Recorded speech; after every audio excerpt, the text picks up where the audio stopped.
গোবিন্দ গিরিধারীলাল আমাদের চোখের সামনে আছে, কিন্তু আমরা দেখতে পাচ্ছি না কেন? ভগবানকে দেখানোর জন্য আমাদের কাছে চোখ নেই তো। এই চোখ দিয়ে আমরা গাড়ি বাড়ি পুত্র পরিজন দেখি, এই চোখ দিয়ে আমার গোবিন্দ দর্শন হয়। গোবিন্দকে দর্শন করার জন্য এই চক্ষু দরকার নেই, সেই চক্ষুটা হলো জ্ঞান চক্ষু। আর যদি জ্ঞান চক্ষু থাকে আমার গোবিন্দকে দেখতে, তাই আমরা কেঁদে কেঁদে বলবো, প্রভু আরে কত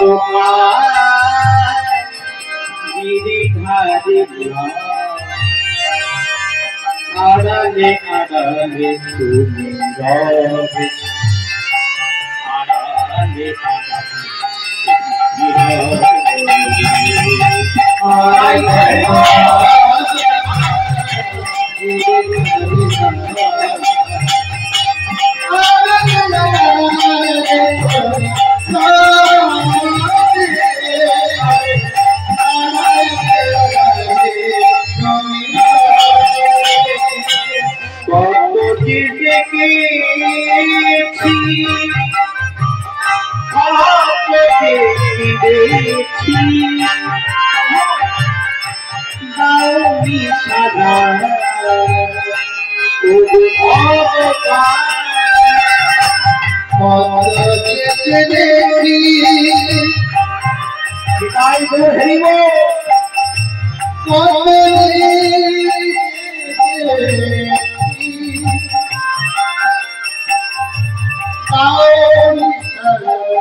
সেই ভক্ত সুদামা কাঁদতে কাঁদতে গোবিন্দকে বলছে, হে গোবিন্দ, হে মাধব, তোমার জন্য আমি গাছ থেকে আম পারবো, আর আমরা পাড়ার পর প্রথমেই তোমাকে দেবো, তারপর আমি খাবো।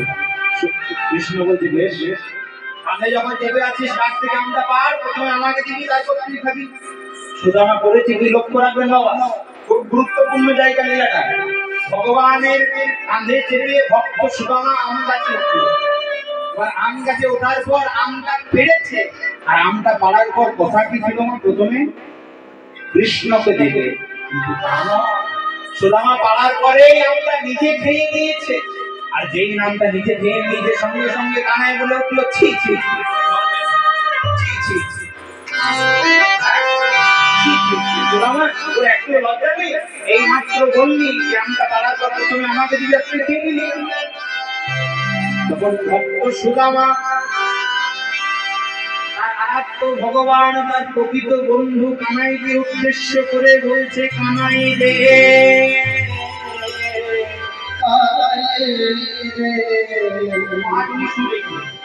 কানাই রে,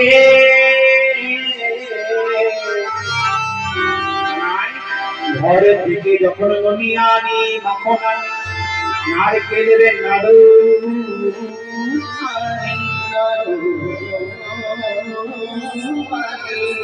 সর্বপ্রথম কানাই তোকে দি, তারপরে আমরা খাই।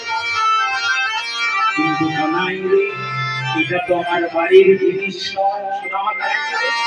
এই কানাই, ঘর থেকে ননিয়ানি মাখন আনি নারকেলের নাড়ু আনি সর্বপ্রথম তোকে দি, এটা তো আমার বাড়ির জিনিস নয়। কানাই, শুনেছি কংস মহারাজ তোকে নিধন করার জন্য ব্যবস্থা নিয়েছে।